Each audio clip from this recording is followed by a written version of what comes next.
ਕਹਿੰਦੇ ਵੀ ਜਦੋਂ contempt of court ਹੁੰਦਾ, ਯਾਨੀ ਕਿ ਕੋਰਟ ਦੇ ਆਦੇਸ਼ਾਂ ਦੀ ਜਦੋਂ ਉਲੰਘਣਾ ਹੁੰਦੀ ਆ ਜਾਂ ਕੋਰਟ ਦੀ ਬੇਇੱਜ਼ਤੀ ਇੱਕ ਹਿਸਾਬ ਦੇ ਨਾਲ ਕੀਤੀ ਜਾਂਦੀ ਆ, ਤੇ ਉਹਦੀ ਐਨਫੋਰਸਮੈਂਟ ਕੀਤੀ ਜਾਂਦੀ ਡਿਪਾਰਟਮੈਂਟ ਆਫ ਜਸਟਿਸ ਦੇ ਦੁਆਰਾ ਵੀ ਹਾਂ ਉਹਨਾਂ ਲੋਕਾਂ ਨੂੰ ਪ੍ਰੋਸੀਕਿਊਟ ਕੀਤਾ ਜਾਵੇ, ਉਹਨਾਂ ਨੂੰ ਸਜ਼ਾ ਦਵਾਈ ਜਾਵੇ।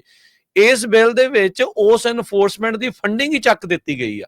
ਸੋ ਮਤਲਬ ਹਾਂਜੀ ਵੀ ਅਦਾਲਤ ਦੀ, ਜੇ ਤੁਸੀਂ ਅਦਾਲਤ ਦੀ ਆਦੇਸ਼ਾਂ ਦੀ ਉਲੰਘਣਾ ਕਰਦੇ ਆ, ਉਹਨਾਂ ਦੇ ਹੁਕਮਾਂ ਦੀ ਉਲੰਘਣਾ ਕਰਦੇ ਆ, ਤਾਂ ਮਤਲਬ ਤੁਹਾਨੂੰ ਕੁਛ ਵੀ ਜਿਹੜਾ ਉਹ ਹੋਊਗਾ ਨਹੀਂ।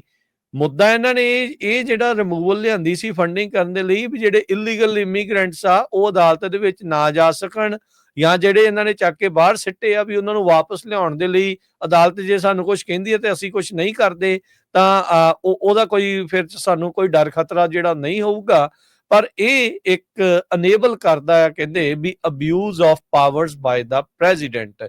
ਈਲੋਨ ਮਸਕ ਨੇ ਜਿਹੜਾ ਹੁਣ ਇਸ ਦੇ ਉੱਤੇ ਟਵਿੱਟਰ ਦੇ ਉੱਤੇ, ਐਕਸ ਦੇ ਉੱਤੇ ਜਿਹੜੀ ਹੁਣ ਪੋਲਿੰਗ ਜਿਹੜੀ ਉਹ ਕਰਾ ਰਿਹਾ ਆ, ਤੇ ਜਿਹੜੇ ਈਲੋਨ ਮਸਕ ਦੇ ਸਾਥੀ ਆ ਉਹ ਕਹਿੰਦੇ ਵੀ ਹਾਂ ਵੀ ਇਹ ਤਾਂ ਬਹੁਤ ਖਤਰਾ ਆ ਫਿਊਚਰ ਦੇ ਲਈ, ਇਸ ਦੇ ਵਿੱਚ ਬਹੁਤ ਜ਼ਿਆਦਾ ਖਤਰਾ ਹੈਗਾ ਆ। ਸੋ ਬਹੁਤ ਕੁਝ ਜਿਹੜਾ ਇਸ ਟਾਈਮ ਚੱਲ ਰਿਹਾ। ਬਿਗ ਬਿਊਟੀਫੁਲ ਬਿੱਲ ਦੇ ਜਿਹੜੇ 900 ਤੋਂ 1000 ਪੇਜ ਆ, ਉਸ ਦੇ ਵਿੱਚ ਕਈ ਚੀਜ਼ਾਂ ਜਿਹੜੀਆਂ ਹਰਜੋਤ ਸਿੰਘ ਜੀ ਲਕਾ ਛਪਾ ਕੇ ਜਿਹੜੀਆਂ ਉਹ ਨਾਲ ਘੱਲੀਆਂ ਜਾਂਦੀਆਂ ਆ। ਕੱਲ ਹੀ ਆਪਾਂ ਖਬਰ ਕੀਤੀ ਸੀ ਜਿਹੜੀ ਵੀ ਰਾਸ਼ਟਰਪਤੀ ਟਰੰਪ ਹੁਣਾਂ ਨੇ ਮੈਮੋ ਜਾਰੀ ਕੀਤਾ ਆ ਇੱਕ ਟਰੰਪ ਐਡਮਿਨਿਸਟ੍ਰੇਸ਼ਨ ਦੇ ਦੁਆਰਾ, ਵੀ ਨੈਚੁਰਲਾਈਜ਼ਡ ਸਿਟੀਜ਼ਨਸ ਨੂੰ ਕਿਸ ਤਰੀਕੇ ਦੇ ਨਾਲ, ਜੇ ਉਹਨਾਂ ਨੇ ਕੋਈ ਕ੍ਰਾਈਮ ਕੀਤਾ ਆ, ਮਟੀਰੀਅਲ ਕ੍ਰਾਈਮ ਜੇ ਕੋਈ ਹੈਗਾ ਆ, ਤੇ ਉਹਨਾਂ ਨੂੰ ਡਿਪੋਰਟ ਬੇਸਿਕਲੀ ਕੀਤਾ ਜਾ ਸਕਦਾ, ਨੈਚੁਰਲਾਈਜ਼ ਸਿਟੀਜ਼ਨਸ਼ਿਪ ਉਹਨਾਂ ਦੀ ਖੋਈ ਜਾ ਸਕਦੀ ਆ, ਤੇ ਫਿਰ ਉਸ ਤੋਂ ਬਾਅਦ ਚ ਉਹਨਾਂ ਨੂੰ ਡਿਪੋਰਟ ਜਿਹੜਾ ਉਹ ਕੀਤਾ ਜਾ ਸਕਦਾ। ਈਲੋਨ ਮਸਕ ਜੋ ਕਿ ਆਪ ਸਾਊਥ ਅਫਰੀਕਾ ਦਾ ਨੈਸ਼ਨਲ ਆ ਤੇ ਨੈਚੁਰਲਾਈਜ਼ਡ ਯੂਐਸ ਸਿਟੀਜ਼ਨ ਆ, ਹੁਣ ਡੋਜ ਜੇ ਹਰਜੋਤ ਸਿੰਘ ਜੀ ਇਸ ਦੇ ਉੱਤੇ ਲਾਉਂਦੇ ਆ, ਤੇ ਜੇ ਮੰਨ ਲਓ ਲੱਭ ਜਾਂਦਾ ਕੁਛ ਨਾ ਕੁਛ, ਲੱਭਣ ਨੂੰ ਤੁਹਾਨੂੰ ਲੱਭ ਹੀ ਲੈਣਾ ਆ। ਜਦੋਂ ਈਲੋਨ ਮਸਕ ਨੇ ਹਵਾ ਦੇ ਵਿੱਚ ਚੀਜ਼ਾਂ ਜਿਹੜੀਆਂ ਉਹ ਲੱਭਦੀਆਂ ਸੀ ਉਹਨੇ ਆਪ, ਤੇ ਇਹਦੇ ਉਲਟ ਵੀ ਲੱਭ ਹੀ ਲੈਣਗੇ। ਇਹ ਤੇ ਇਹਨੂੰ ਪਤਾ ਹੀ ਆ ਵੀ ਕਿੱਦਾਂ ਇਹਨਾਂ ਦੀ ਪਾਰਟੀ ਜਿਹੜੀ ਉਹ ਕੰਮ ਇਸ ਟਾਈਮ ਉੱਤੇ ਕਰ ਰਹੀ ਆ।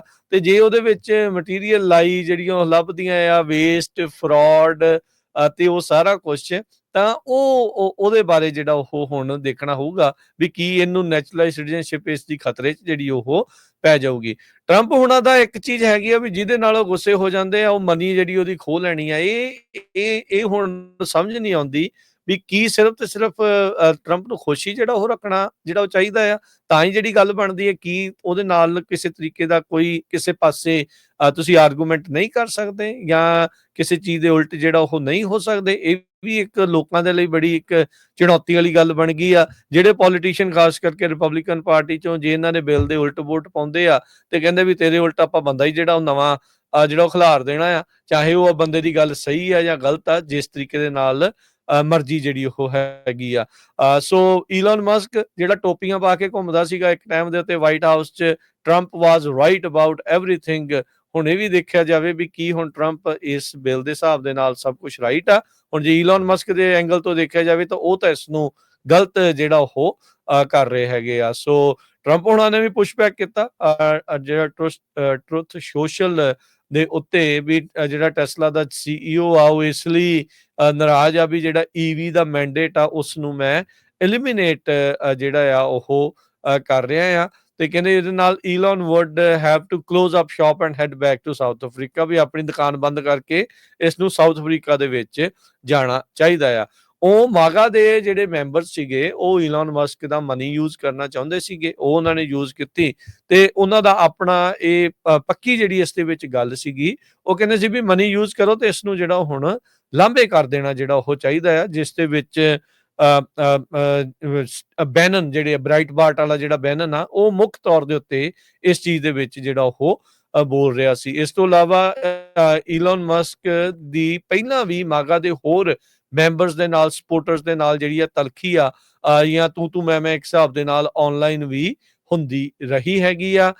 ਬਹੁਤ ਸਾਰੇ ਜਿਹੜੇ ਟਰੰਪ ਦੇ ਕੈਬਨਿਟ ਦੇ ਮੈਂਬਰਸ ਨੇ, ਅੰਦਰੂਨੀ ਜਿਹੜੀਆਂ ਰਿਪੋਰਟਾਂ ਜਿਹੜੀਆਂ ਇਹ ਦੱਸਦੀਆਂ ਆ ਵੀ ਕਾਫੀ ਤਲਖੀ ਜਿਹੜੀ ਇਹਨਾਂ ਦੀ ਮੀਟਿੰਗਸ ਦੇ ਵਿੱਚ ਹੁੰਦੀ ਰਹੀ ਆ। ਅਨਇਲੈਕਟਿਡ ਬੰਦਾ ਜਿਹੜਾ ਕੈਬਨਿਟ ਮੀਟਿੰਗਸ ਜਿਹੜੀਆਂ ਉਹ ਅਟੈਂਡ ਕਰਦਾ ਰਿਹਾ, ਤੇ ਅੱਜ ਉਸੇ ਹੀ ਕੈਬਨਿਟ ਦਾ, ਅੱਜ ਉਸੇ ਹੀ ਕੈਬਨਿਟ ਦੇ ਪ੍ਰਧਾਨ ਦਾ, ਪ੍ਰੈਜ਼ੀਡੈਂਟ ਦਾ ਜਿਹੜਾ ਗੁੱਸੇ ਦਾ ਵੀ ਸਾਹਮਣਾ ਜਿਹੜਾ ਹੁਣ ਈਲੋਨ ਮਸਕ ਨੂੰ ਕਰਨਾ ਪਿਆ ਆ।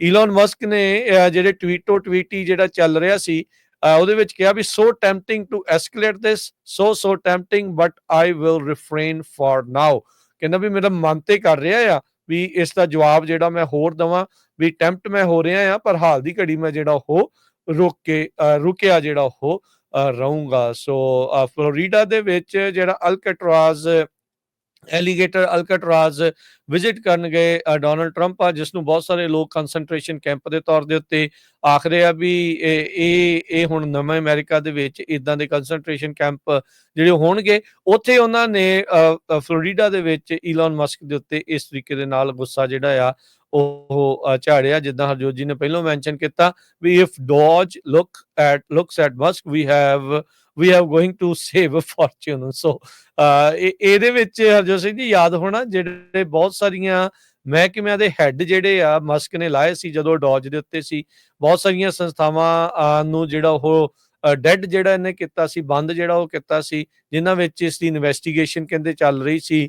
ਤੇ ਇਵੈਂਚੁਅਲੀ ਜਿਹੜੇ ਟੂੰਡਰ ਦਾ ਵੀ ਜਿਹੜਾ ਬਹੁਤ ਰੌਲਾ ਪਿਆ ਸੀ, ਲੋਕੀ ਕਹਿੰਦੇ ਸੀ ਵੀ ਬਲੇਟੈਂਟ ਕਰਪਸ਼ਨ ਜਿਹੜੀ ਉਹ ਚੱਲ ਰਹੀ ਆ। ਸੋ ਹੁਣ ਉਸੇ ਹੀ ਗੁੱਸੇ ਦਾ, ਉਸੇ ਹੀ ਡੋਜ ਦਾ ਖੁਦ ਡੋਜ ਮੇਕਰ ਨੂੰ ਜਿਹੜਾ ਉਹ ਸਾਹਮਣਾ ਕਰਨਾ ਪੈ ਸਕਦਾ ਹੈ।